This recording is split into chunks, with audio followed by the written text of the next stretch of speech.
Техникалық талаптарға сай келмейтін тауарлар оңтүстік өңіріндегі бірнеше сауда орталықтарында анықталған. Мәселен, утренний, мусульманский және чесночок атты шұжық өнімінен шошқаның ДНК-сы табылған. Алайда тауардың құрамында бұл ақпарат мүлде көрсетілмеген. Тіпті бір қатар азық-түлікте мемлекеттік тілде ақпаратта жазылмапты. Мы отобрали 177 проб. Біз түрлі импорттық өнімнің 177 үлгісін алдық. Соның ішінде ет, құс еті, сүт өнімдері мен жұмыртқа да бар. Сөйтіп оның 27-сі техникалық реттеу сапасына сай келмейтін анықталды. 18-і таңбалауға тура келмейді. 4-еуі болса ДНК-ға, 2-еуі антибиотик бойынша, 3-еуі микробиологиялық көрсеткішке сәйкес келмейтіндігі анықталды.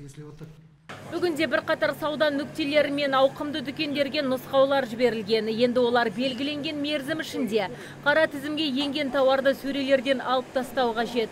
Сауда нүктелерінің қожайындары тауар жеткізушілермен хабарласып, техникалық сапаға сай келмейтін азық-түлікті өткізу шарт.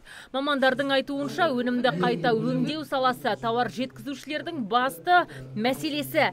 Дегенмен оларды іздеп табу қиынға соқпайды екен. Вот, например, мы тот раз искали. Біздің нарыққа америкалық тауық еті қайдан келгенін іздеп көрдік. Сөйтіп Ақштан Грузияға, ол жерден Бакуға, сөйтіп Қазақстанға жеткенін анықтадық. Осылайша ол тауар ел арасында таралған. Біз басқа да тауар жеткізушілерді табамыз.